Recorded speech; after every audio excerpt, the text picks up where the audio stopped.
level of songwriter. You know what's funny? At 11 years old, I was a huge A Tribe Called Quest fan. Okay. And most 11-year-olds didn't even know who Tribe Called Quest was. Right. You know what I mean? So that right there was kind of like a step up.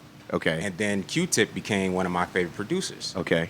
Which then turned into me liking Jay Dilla, turned into me liking Nile Rodgers, and all these different styles of producers. You watched the Murder Inc. series? I did. What were your big takeaways from old Irv? Oh man, Irv is a character. Irv is a character. I've met Irv a couple times, and he's definitely an interesting guy. But as far as Murder Inc. goes, you know, I respect what they've done. I respect the success that they've had. I respect the lane that they've carved. But, you know, I just don't like the antics. You know what I mean? Of course, every success story or successful label has those types of situations. But, you know, when you're, like, kind of publicizing it all the time like that, like, it kind of gets old. You know? Like, let's just focus on the legacy of what you guys built. You know? I mean, I didn't even realize how at one point they had the number one song for basically a year, right? They had it was like this was on for 13 weeks, this was on 16 weeks. Yeah. And I hate to be a hater, but I mean, is Ashanti one of the greatest artists of all time? I love you, Ashanti. In case she's listening. Yeah, in case you're listening, I love you, Ashanti. I actually like a lot of Ashanti songs, but I don't feel like she's the greatest. Right. But I feel she's talented, and I feel like she's had great records. But I don't know if I would give her the greatest of all time title. But that's kind of what I'm saying is that like those songs are fun and hits, and you'll sing them in the club, but it feels like it could be one of those situations where, like, this is what they're pushing. Like, this is what we're gonna push. So this is what you're gonna hear. I mean, that's for any artist that has a major label behind them. Like, look, once they press the button, I mean, look, that's what they're spending the money for.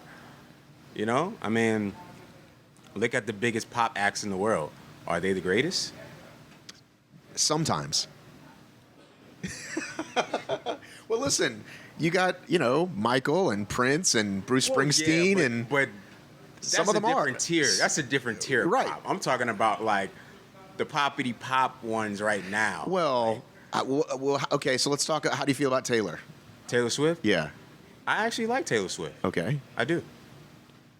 Well, I feel like she's definitely one of those people that you can, a lot of those kind of people that are kind of just like Taylor, like that if you didn't know better, it'd be like, is that Taylor Swift? Like, aren't as good. But I think she's got something. But again, when that's I guess my question for you is, like, Gipp thinks the whole fucking thing is rigged, right? Gipp thinks it's all rigged. So let's pretend for a second that that's not true. Okay. That, again, and that's what these guys at Driving and Crying talked about, because them and the Black Crowes came out at the same time, okay? Mm-hmm. And the Black Crowes sold 7 million records and still sell records, right? And Driving and Crying does not. And he's like, well, they had Rick Rubin to produce it, and they had a huge push. We were on fucking Island Records. They didn't care about us. So that's kind of my question for you in this producer or artist role, is that all of us, from the smallest person to the biggest creators, we're all in this machine of noise. Yeah. And that's kind of what I was asking you about, is like how to say, like, okay, how am I gonna get this push, or how am I gonna get this song to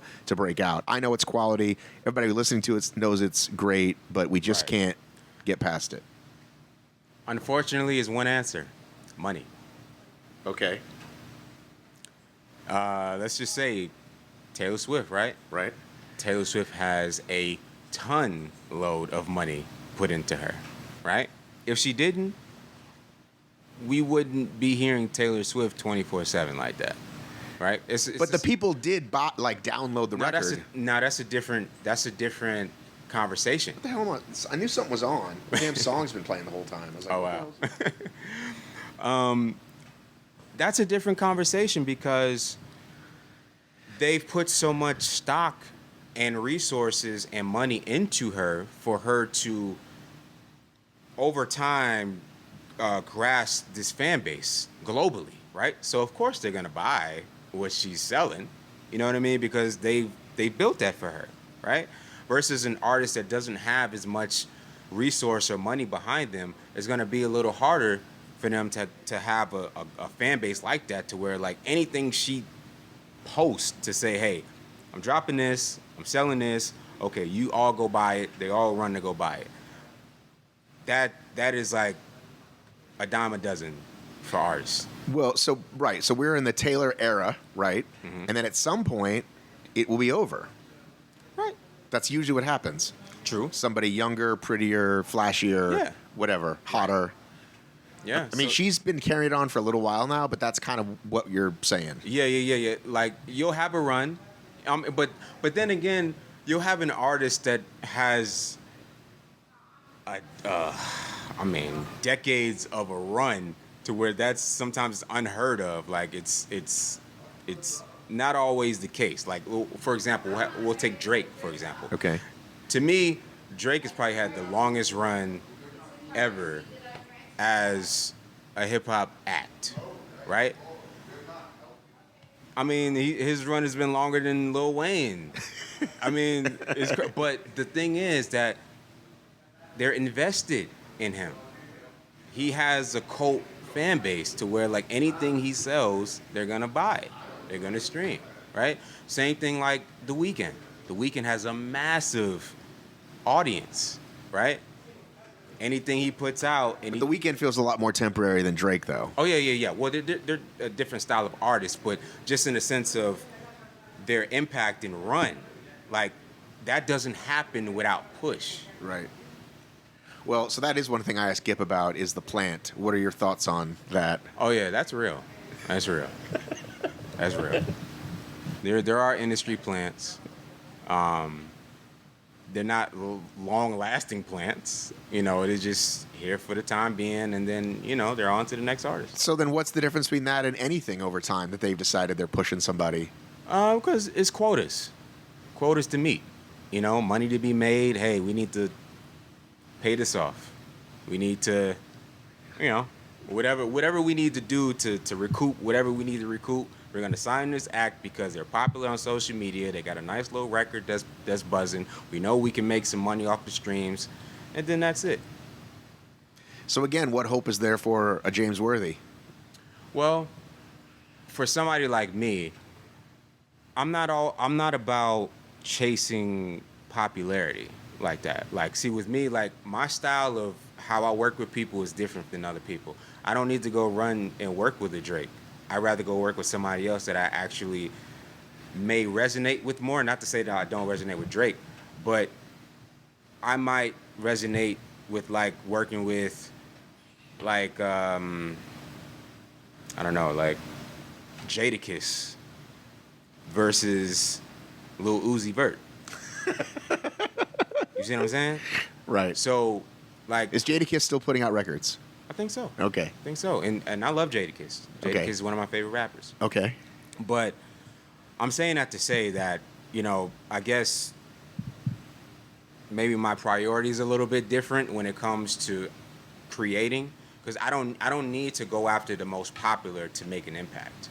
Like, with me, I've been selling and doing millions of streams independently for the past 4 years. You know what I mean? And I've been touring all over the world for the past 4 years. So, you know, me chasing after what's popular isn't always my go-to. You know, I'm just about the quality of what I'm doing. Right. Where are your summer favorite places to go? I love Europe. I love London. I love Paris. I love Germany. I love Australia. I love Amsterdam, Italy. I had just got back from the Dominican Republic last week. Beautiful out there. So yeah, I just love overseas in other countries. I just love the vibe. I love the different cultures. I love the style and the energy. So when your records go out,